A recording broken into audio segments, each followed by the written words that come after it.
Assalamualaikum warahmatullahi wabarakatuh. Waalaikumsalam warahmatullahi wabarakatuh. Alhamdulillah wassalatu wassalamu ala Rasulillah Sayyidina Muhammad ibni Abdillah wa ala alihi wa sahbihi wa mawalah, amma ba'du.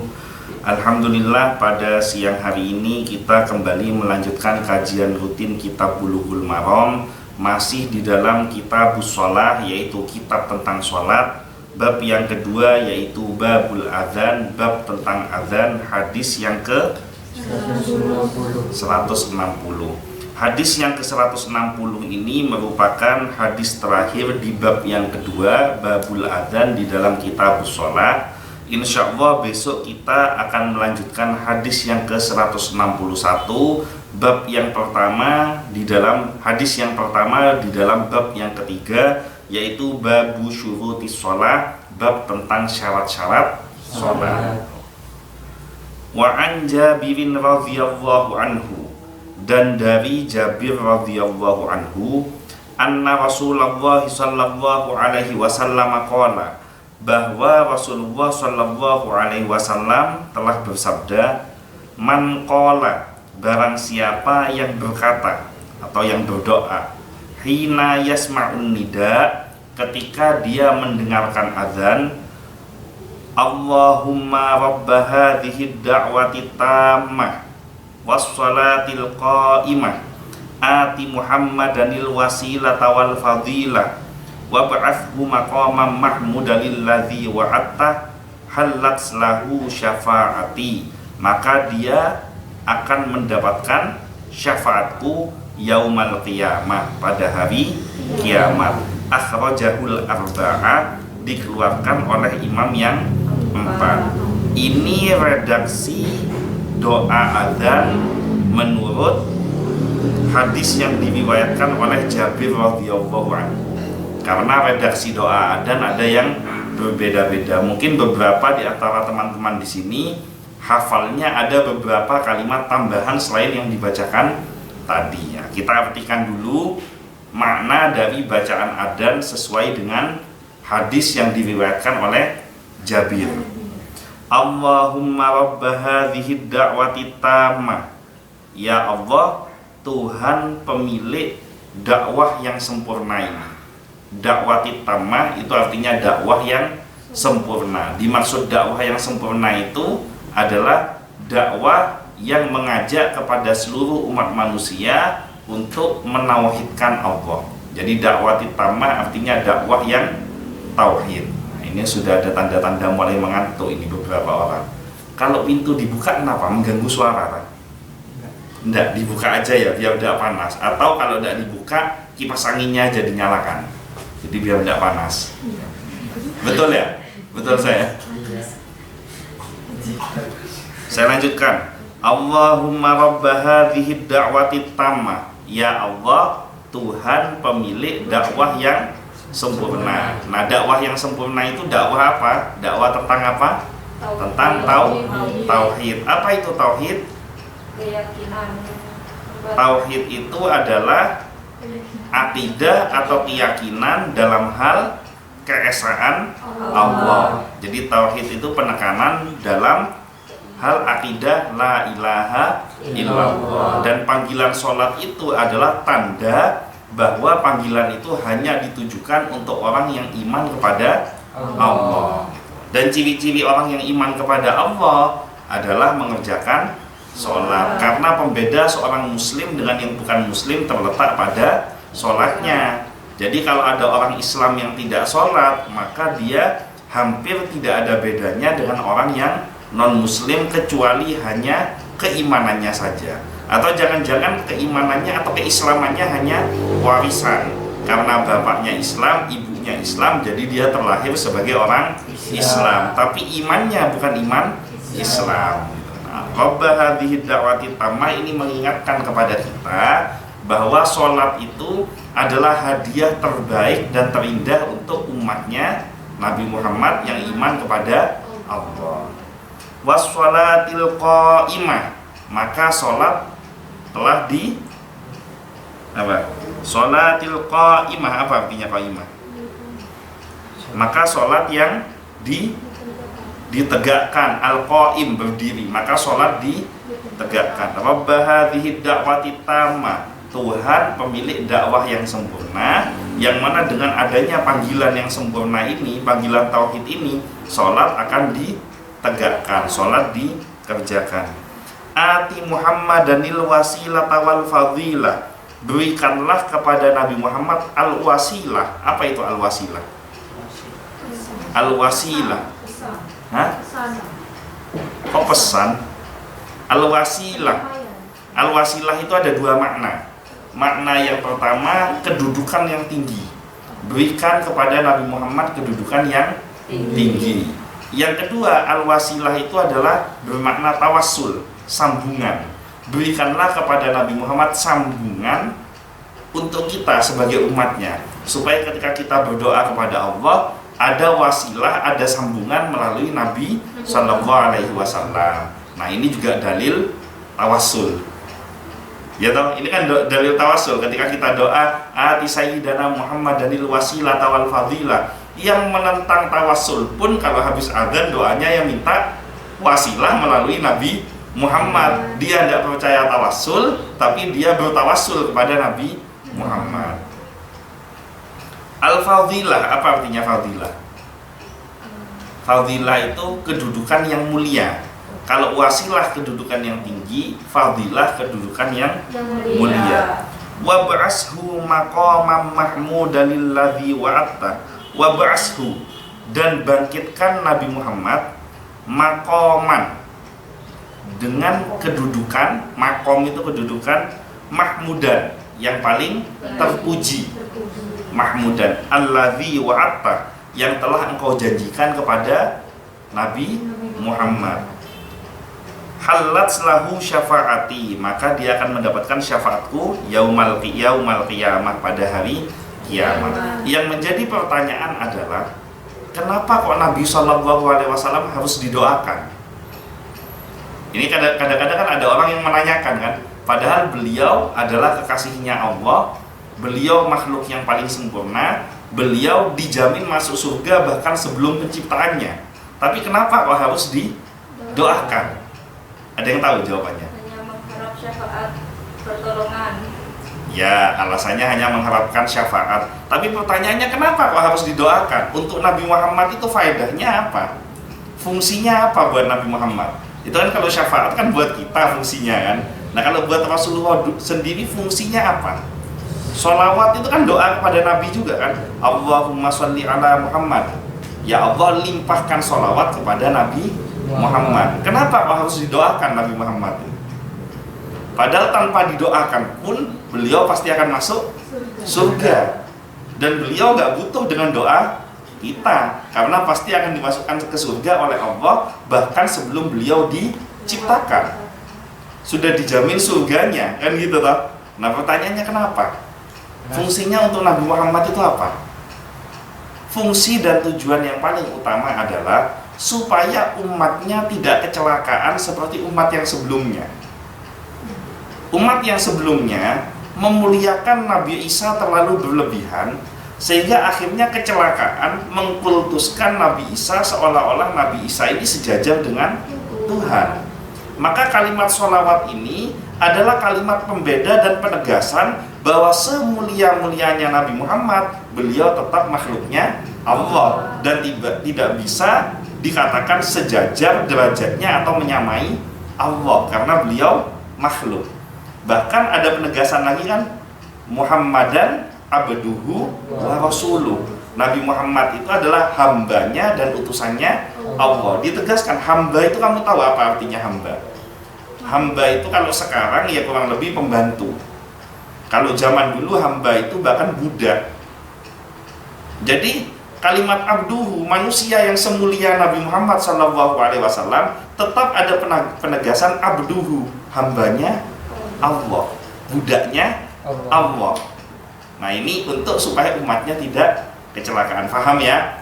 Jadi doa adzan itu salah satunya adalah untuk menegaskan supaya umatnya tidak keliru, tidak salah paham bahwa Nabi Muhammad ini semulia-mulianya beliau Bahkan tidak ada satu nabi pun yang bisa memberikan syafaat kecuali Nabi Muhammad, tapi tetap beliau adalah hambanya Allah. Beliau derajatnya tetap di bawah Allah. Dan jangan sekali-kali mensejajarkan Nabi Muhammad setara dengan Allah, sebagaimana umat Nasrani mensejajarkan Nabi Isa setara dengan Allah. Nah, itu kurang lebih seperti itu akidahnya. Saya lanjutkan ke syarahnya. Ini bisa dipahami ya.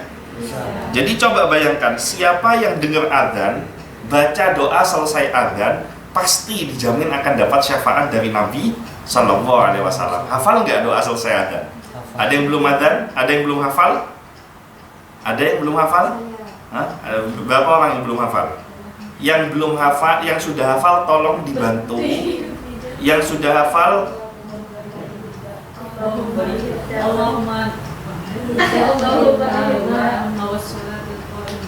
Allahumma rabba hadhihi da'wati tammah wassalatil qa'imah ati sayyidana Muhammadanil wasilata wal fadilah wasyarafa wad darajatal aliyatar rafi'ah wa ba'atshu maqaman mahmudan alladzi wa'atta innaka la tuhliful mi'ad. Itu redaksi yang kalian hafal kan? Nah, kalau di dalam hadis Jabir ini, Allahumma rabba hadhihi da'wati tammah wassalatil qa'imah ati Muhammadanil wasilata wal fadilah wa ba'athhu maqaman mahmudanil ladzi wa'atta. Jadi hanya itu aja redaksinya. Nah, tapi redaksi yang kamu baca juga ada keliru, nanti ada syarahnya. Tolong yang tidak hafal tanya sama yang hafal, dicatat. Kalau perlu mungkin yang tulisannya bagus, siapa yang tulisan Arabnya bagus di sini? Yang paling bagus apa tulisan Arabnya? Tuliskan, ya dicoba nanti di kelas ya.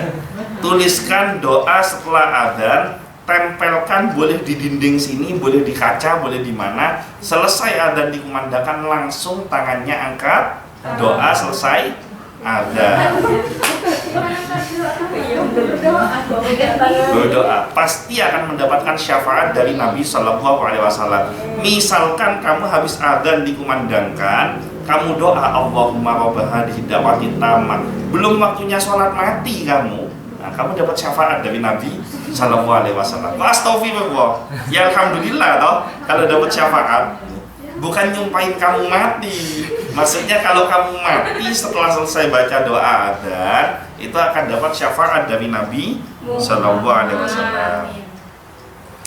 Ada dua tambahan dalam lafaz bacaan sesudah adzan. Yang pertama yaitu wadarajatal aliyatar rafi'ah, dikeluarkan oleh Ibnu Sunni dalam A'mal al-Yaumal Lailah.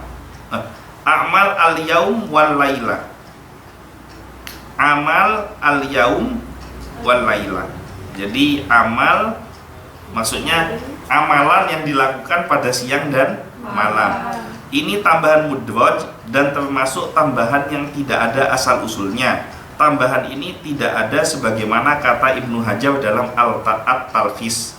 Jadi wadda wajatal aliyatar rafi'ah, tidak ada asal usul hadisnya, tapi boleh digunakan untuk doa, karena kan dia kan masuk kategori doa, bukan mengganti syariat, tapi menambah isi doa, dan itu tidak dilarang kalau kita menambah isi doa.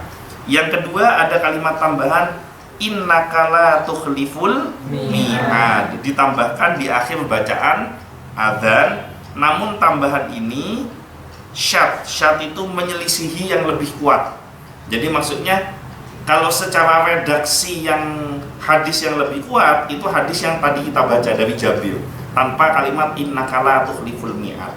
Kenapa kok lebih kuat? Karena yang meriwayatkan al-arba'ah, 4 imam hadis yang meriwayatkan hadis ini. Sementara kalimat innaka la tukhliful mi'ad hanya dikeluarkan oleh Imam Al-Baihaqi. Jadi tanpa innaka la tukhliful mi'ad itu lebih kuat, tapi ditambah innaka la tukhliful mi'ad juga tidak salah. Kurang lebih sama dengan doa keluar kamar mandi yang sudah kita ajarkan sebelumnya. Kalau yang kita tahu kan alhamdulillahilladzi adhaba 'anil adza wa afani. Tapi ternyata yang lebih kuat dikeluarkan, derajat hadisnya lebih kuat. Bukan alhamdulillahilladzi adhaba anil adza wa afani, tapi ghufranak. Nah, cepet kan dihafal kan? Jadi doa yang paling sahih yang kalian hafal, ghufranak. Ya. Dicontohkan oleh Nusa dan Rara. Saya lanjutkan ya. Iya. Kita lanjutkan syarah. Al-wasilah dalam bacaan ba'da adzan di atas maksudnya adalah kedudukan di surga. Jadi al-wasilah itu adalah kedudukan di surga. Maka untuk mencapai yang namanya al-wasilah ada namanya tawassul. Tawassul itu supaya kamu tidak tersesat sampai ke dalam surga, harus mengikuti penunjuk jalan. Dan zaman sekarang, dari zaman dulu sampai saat ini, tidak ada satu orang pun yang bisa sampai pada tujuan tanpa ada wasilah atau tawassul. Walaupun wasilahnya modelnya beda-beda. Ada yang mengikuti petunjuk jalan, ada yang ngajak kepada orang yang tahu jalan, ada yang pakai GPS. Itu wasilah juga kan gitu loh. Tidak pakai GPS, tidak pakai penunjuk jalan, tidak pakai orang yang hafal jalan. Berarti dia sudah hafal jalan. Tapi kan sebelumnya dia nggak hafal. Nah, bisa jadi hafal itu kan pasti ada sebabnya. Nah, sebabnya inilah yang disebut tawassul. Sehingga mustahil kita bisa tahu tentang ilmu agama, mustahil kita bisa nyampe ke surga tanpa adanya al-wasilah atau tawassul. Nah, sekarang wasilah kita dari mana? Dari guru-guru kita. Kan tidak mungkin kita tiba-tiba tahu bisa baca tulis Al-Quran, bisa, tidak usah menafsirkan Al-Quran lah. Kamu baca, kamu tahu ini huruf alif, huruf ba, huruf ta, huruf sa. Itu kan tidak mungkin tiba-tiba bim salah bim langsung tahu. Kan pasti ada yang mengajarkan. Nah, yang mengajarkan inilah yang namanya wasilah atau tawassul. Jadi orang yang menentang wasilah itu dia sama dengan mempercayai bahwa ilmu agama itu datang secara tiba-tiba masuk ke dalam kepalanya. Bahkan Nabi SAW sekalipun juga ada wasilahnya. Wasilahnya dari mana? Malaikat Jibril. Ada wasilah untuk mendapatkan wahyu dari Allah. Dari Allah pun ada wasilah walaupun tidak lewat malaikat Jibril. Apa itu? Ya wahyu itu sendiri. Wahyu itu sendiri adalah wasilah untuk sampai kepada Nabi Muhammad. Maka kalau kita ingin selamat baik di dunia maupun di akhirat, jangan mengesampingkan al-wasilah. Kalau kamu menjaga wasilah, menjaga al-wasilah, maka insya Allah kamu pasti akan masuk ke dalam surga. Orang kepingin bisa masak aja harus ada wasilahnya, benar enggak? Kepingin bisa jual baju juga ada wasilahnya. Ini semua dulu udah bisa jualan baju kan? Akhirnya jadi bisa, kenapa? Belajar sama yang pengalaman. Itu namanya wasilah, tawassul gitu. Selanjutnya, al-fadilah artinya kedudukan lebih tinggi dari makhluk yang lainnya. Jadi doa ini memang menunjukkan bahwa Nabi Muhammad itu tidak sejajar dengan Allah.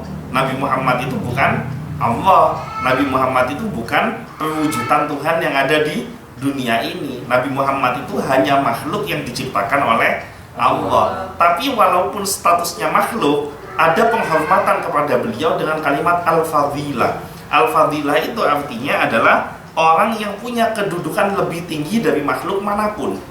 Jadi manusia yang punya kedudukan paling tinggi di muka bumi ini, dari penciptaan zaman dahulu kala sampai nanti ila yaumil qiyamah, dari awal sampai akhir, adalah Nabi Muhammad SAW. Nabi Muhammad adalah makhluk yang punya kedudukan paling tinggi dibandingkan makhluk manapun yang ada di muka bumi ini. Bahkan di alam semesta ini, Nabi Muhammad adalah makhluk yang paling mulia, punya kedudukan paling tinggi. Malaikat pun juga memuliakan Nabi Muhammad. Apa dalilnya?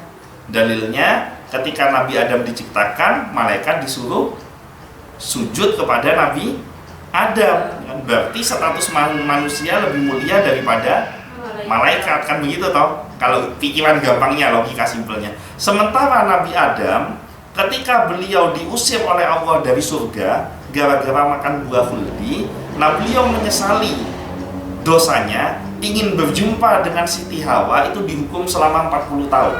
Kamu bayangkan tuh, sekarang suami dan istri berpisah, manusia ramai seperti ini, stresnya luar biasa. Nabi Adam itu diturunkan dengan Ibu Hawa di dunia ini selama 40 tahun tidak berjumpa, tidak ada manusia lain. Kan cuma Nabi Adam dan Ibu Hawa. 40 tahun tidak berjumpa. Jadi berdua ini ingin berjumpa, ingin bertemu itu tidak bisa ketemu, saling mencari antara yang satu dengan yang lainnya. Maka di dalam penyesalan yang begitu besar, Nabi Adam bertawassul kepada Nabi Muhammad. Melalui nama Nabi Muhammad, mohon ampunan kepada Allah. Walaupun Nabi Muhammadnya belum ada, tapi nurnya Nabi Muhammad sudah ada. Bahkan kalimat Muhammadur Rasulullah itu sudah ditulis di arsy-Nya Allah, bersanding di sebelah namanya Allah. Sehingga Nabi Adam bertawassul dengan nama Nabi Muhammad, harapannya supaya dosanya diampuni oleh Allah. Nah, barokah tawassul kepada Nabi Muhammad, akhirnya turunlah fatalaqqa Adama. Ini kan hafal sudah. Fatalaqqa Adama. Fatalaqqa Adama kok min dabbatin. Adama min rabbihi kalimatin fataba alaihi. Nabi Adam ini mendapatkan ilham, dengerin. Nabi Adam mendapatkan ilham beberapa kalimat untuk dilafalkan supaya fataba alaihi, supaya taubatnya diterima oleh Allah. Apa itu ilhamnya? Disuruh membaca Rabbana dzalamna anfusana wa illam taghfir lana wa tarhamna lanakunanna minal khasirin. Jadi itu doa yang paling tua, Rabbana dzalamna anfusana, karena doa itu yang pertama kali dipanjatkan dalam sejarah penciptaan manusia. Nah, berarti ini pembelajaran buat kita. Doa pertama, doa mohon ampunan. Berarti itu menunjukkan wajar-wajar saja kalau kita bisa bikin dosa atau kesalahan, karena bapaknya manusia juga bikin dosa, yaitu Nabi Adam. Maka dengan kalimat Rabbana dzalamna itu wujud kasih sayang Allah, sehingga ada jalan untuk manusia ini bertobat kepada Allah. Barokahnya Rabbana dzalamna anfusana, ketemu akhirnya Nabi Adam dan Ibu Hawa. Tempat ketemunya itu di Jabal Rahmah, gunung, artinya Jabal Rahmah itu gunung apa? Gunung cinta. Jadi kamu itu kalau ibadah haji disuruh ke Jabal Rahmah, itu menapaktilasi kisah cintanya Nabi Adam dan Ibu Hawa. 40 tahun terpisah berjumpa di Jabal Rahmah. Ya, kalau kira-kira kita 40 tahun berpisah dengan istri atau suami kita, berjumpa sudah jadi kakek nenek.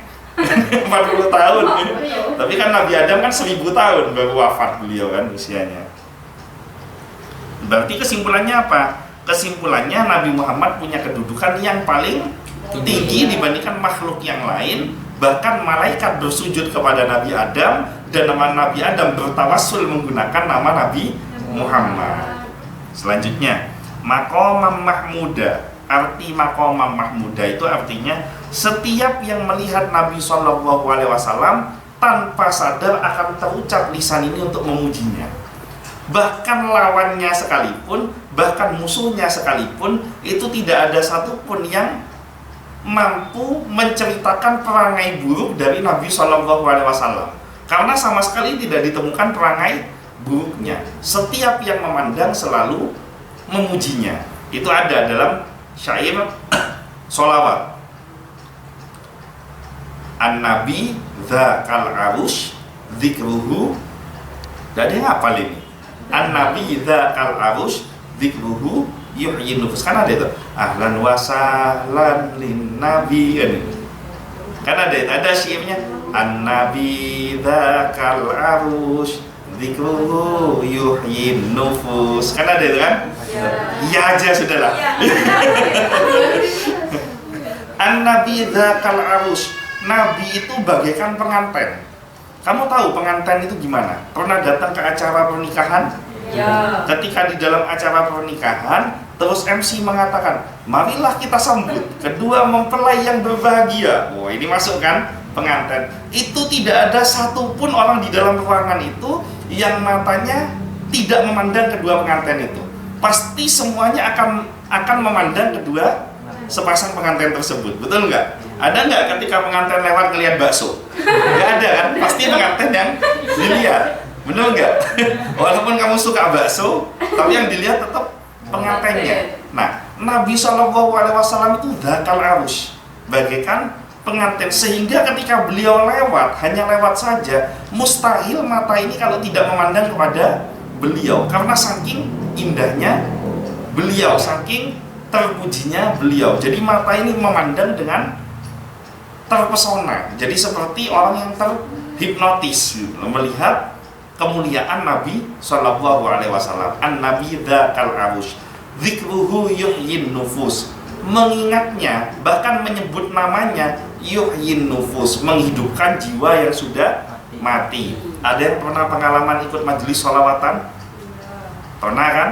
Masa enggak pernah? Lah kemarin hadrah naik ke atas itu apa itu? Pernah kan ikut majelis sholawatan? Saya mau nanya, waktu hadrah dipukul, waktu sholawatan, waktu mahalul qiyam, ada nggak di antara kalian yang ngerti artinya? Nggak ada kan gitu loh, bener nggak? Satu pun nggak ada yang ngerti. Tapi ada nggak yang benci, kesel, mangkel ketika sholawat dikumandangkan? Nggak ada kan? Gembira kan? Semua gembira. Itu coba lihat tuh. Acara Habib Syekh, saya pernah datang di sholawatannya Habib Syekh, orang antingan, tatoan, itu datang bawa bendera sambil joget-joget loh. Saking gembiranya dengan sholawat, saking indahnya bacaan sholawat.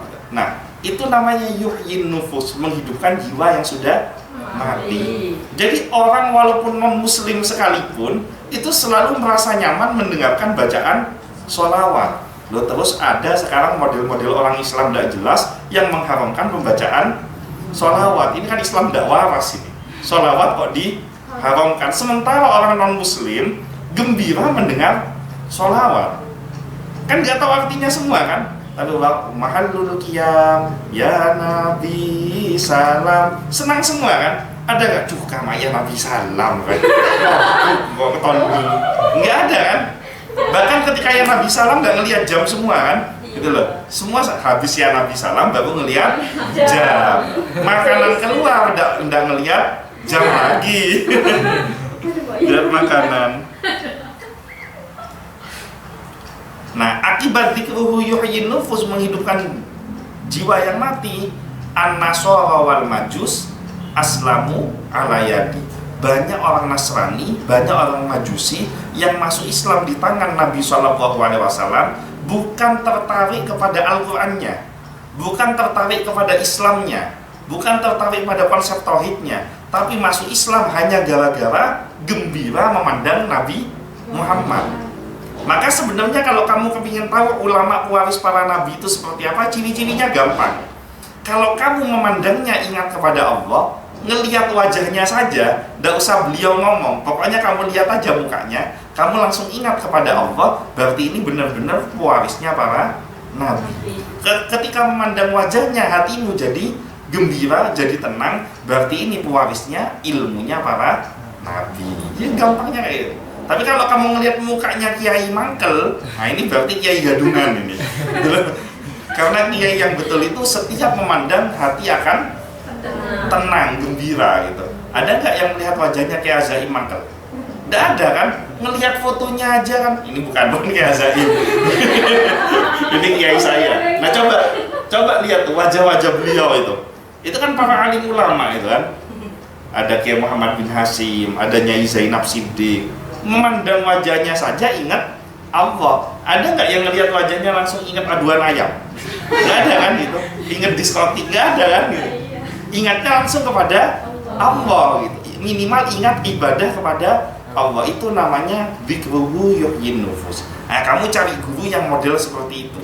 Kalau kamu ketemu kiai bawaannya kamu mau marah terus, bawaannya kamu mau ngajak ribut terus, berarti kamu keliru milih kiai. Karena kalau kiai yang betul itu akan membuat akhlakmu, hatimu akan semakin jadi baik. Saya lanjutkan. Syafaat yang dimaksud dalam bacaan ba'da adzan adalah syafaatul uzma dan syafaat bentuk lainnya. Jadi syafaatul uzma itu maksudnya syafaat yang benar-benar secara khusus diberikan oleh Nabi SAW nanti fi yaumil qiyamah, Nabi itu akan nyari ini Faris pernah baca Allahumma robba hadhihi da'wati tammah sampai selesai, ya kan? Ya pernah sih subuh kesiangan, tapi karena bawa ke Allahumma robba hadhihi da'wati tammah, dia dapat syafaat dari Nabi Sallallahu Alaihi Wasallam, ya kan? Habis itu dilihat lagi, oh ini Merli ini, ya. Merli ini pernah baca Allahumma robba hadhihi da'wati tammah, tidak hafal tapi baca teksnya gitu.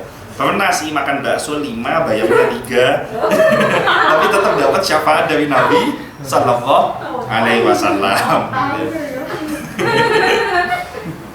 Jadi itu syafaatul uzma. Kamu kamu tidak yakin ini saya masuk surga atau neraka, kan mencekam itu. Kamu jangan bayangkan yaumul mahsyar itu tidak mencekam. Saking mencekamnya sampai seorang ayah tidak kenal sama anaknya, seorang anak tidak kenal sama ibunya, seorang suami tidak kenal pada istrinya. Bahkan ketika dibangkitkan, semua dibangkitkan dalam keadaan seperti bayi. Nggak ada satupun yang menggunakan pakaian, tapi nggak ada satupun yang mikirin orang lain kenapa nggak pakai pakaian. Dia betul-betul pusing mikirin dirinya sendiri selamat atau enggak di dalam hari pengadilan tersebut. Nah, di dalam keadaan mencekam seperti itu, datanglah Nabi Shallallahu Alaihi Wasallam. Dan ini tolong ini ya diperhatikan, yang dibangkitkan nggak pakai pakaian itu tidak semua orang. Orang-orang yang memang di dunia ini sudah melakukan perbuatan yang baik, maka dikubur dia akan mendapatkan kedudukan yang mulia. Ketika dibangkitkan pun dia akan dibangkitkan dalam keadaan yang mulia. Itu kurang lebih seperti itu. Nanti akan ada penjelasannya, nggak tahu berapa tahun kemudian, tapi ada di dalam kitab ini bab tentang hari kebangkitan tadi itu. Ini kan masih segini ini. Saya lanjutkan. Dianjurkan berdoa setelah azan agar mudah meraih kebaikan, dan bacaan ba'da azan sendiri akan mudah meraih syafaat. Kemarin kan diterangkan la yuraddud du'a bainal azan wal iqamah. Tidak akan ditolak doa yang dipanjatkan antara azan dan iqamah, ya kan? Minimal kamu udah pakai puji-pujian, karena Isya kan sudah kepepet nih sekarang. Isya kan mepet, buka jam Isya itu azannya jam 19 lewat 8. Kita sholat sebentar, turun toko langsung tutup, ya. Kalau pakai puji-pujian kan mepet dengan nutup toko. Minimal baca ini sudah. Habis azan Allahumma robba hadhihi da'wati tammah wassalatil qa'imah sampai selesai langsung iqamah. Itu nggak apa-apa, itu sudah masuk kategori doa sesudah azan. Jelek-jelek minimal dapat syafaat dari Nabi Sallallahu Alaihi Wasallam. Terakhir, ada 5 amalan ketika azan dikumandangkan sampai azan selesai. Ini tolong dicatat, yang nggak bawa catatan, catat di handphone. Nanti ditulis saja 5 amalan ketika azan dikumandangkan dan ba'da azan. Yang pertama, amalan yang pertama, mengucapkan seperti apa yang diucapkan oleh muadzin atau menjawab azan. Allahu Akbar, Allahu Akbar. Kamu jawab Allahu Akbar, Allahu Akbar. Asyhadu an la ilaha illallah, dijawab asyhadu an la ilaha illallah. Begitu nyampe kalimat hayya 'alas shalah, jawabannya la haula wala quwata illa billah. Hayya 'alal falah, jawabannya la haula wala quwata illa billah. Jadi yang pertama menjawab adzan. Amalan adzan ini yang pertama menjawab adzan. Makanya ini perlunya ngaji. Dengan kamu ngaji, kamu tahu amalan ketika adzan dikumandangkan. Kalau kamu tidak ngaji, kamu tidak bakal tahu ternyata ada amalan untuk orang yang mendengarkan azan. Yang kedua, setelah azan selesai, bersolawat kepada Nabi Shallallahu Alaihi Wasallam. Solawatnya bebas, boleh menggunakan solawat Jibril Shallallahu ala Muhammad, boleh Allahumma sholli ala Muhammad, atau yang paling afdal adalah solawat Ibrahimiyah. Ada yang tahu salawat Ibrahimiyah? Allahumma sholli, tidak usah pakai at-tahiyatul rajanya. Allahumma sholli ala sayyidina Muhammad wa ala ali sayyidina Muhammad kama shallaita ala sayyidina Ibrahim wa ala ali sayyidina Ibrahim sampai fil alamina innaka hamidum majid. Jawab adzan, selesai adzan baca sholawat. Yang paling afdal adalah sholawat Ibrahimi. Nanti asal kita amalkan, dicatat ya. Selesai membaca sholawat, angkat. Allahumma rabba hadhihi da'wati tammah, itu doa selesai adzan. Wassalatil qa'imah ati sayyidana Muhammadanil wasilata wal fadilah wasyarafa wad darajatal aliyatal rabi'ah wa ba'athhu maqaman mahmudan lilladzi wa'atta innaka la tuhliful mi'ad. Mau ditambahin lagi tidak apa-apa. Bi rahmatika ya arhamar rahimin. Mau ditambahin lagi tidak apa-apa. Walhamdulillahi rabbil alamin. Boleh, tidak apa-apa. Tapi jangan doa panjang-panjang kamu ini, tidak sholat-sholat nanti. Doanya 2 jam.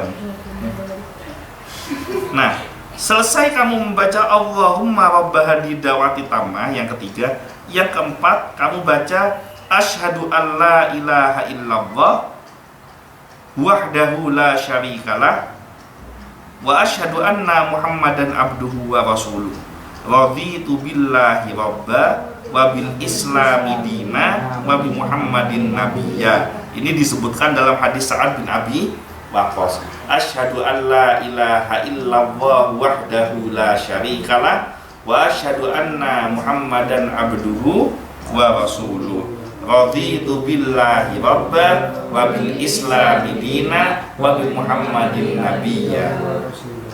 Boleh ditambah wa rasulah. Wa bi Muhammadin nabiyya cukup. Wa bi Muhammadin nabiyya wa rasulah juga boleh.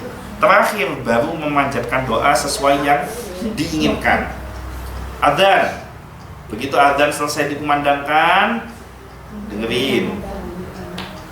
Begitu adzan selesai dikumandangkan, urutannya 5 kan ya. 1. Jawab setiap panggilan adzan. 2. Selesai adzan baca sholawat. Sholawat yang paling afdol adalah sholawat Ibrahimiyah.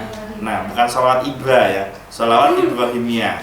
Selesai sholawat Ibrahimiyah yang ketiga yaitu doa Allahumma rabba hadhihi da'wati tammah sampai selesai. Yang keempat, membaca asyhadu an la ilaha illallah wahdahu la syarikalah wa asyhadu anna Muhammadan abduhu wa rasuluh raditu billahi rabba wa bil islami dina wa bi Muhammadin nabiyya wa rasulah. Baru doa dipanjatkan. Terserah mau cara Muhammadiyah, doa dalam hati semua.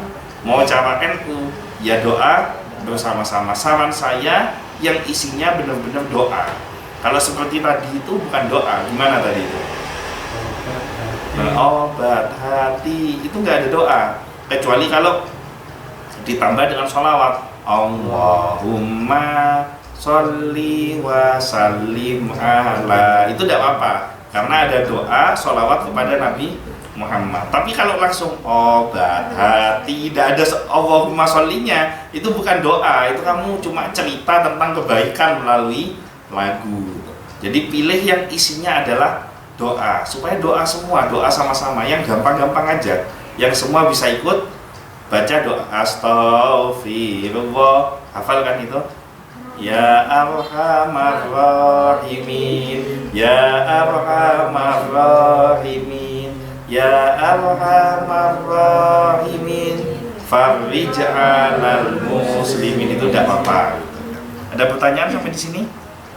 Sepertinya tidak ada. Mungkin itu saja yang bisa disampaikan. Mudah-mudahan semuanya panjang umur, sehat, selamat, bahagia. Mudah-mudahan omsetnya toko dan omsetnya Khair segera meningkat, dan mudah-mudahan kita semua mendapatkan syafaat dari Nabi Muhammad SAW. Al-Fatihah.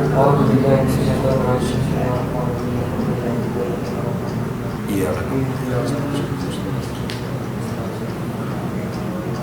Mungkin itu saja yang bisa saya sampaikan, kurang lebihnya mohon maaf. Wallahul muwaffiq ila aqwamit thoriq, wabillahi taufiq wal hidayah. Wassalamualaikum warahmatullahi wabarakatuh. Waalaikumsalam warahmatullahi wabarakatuh.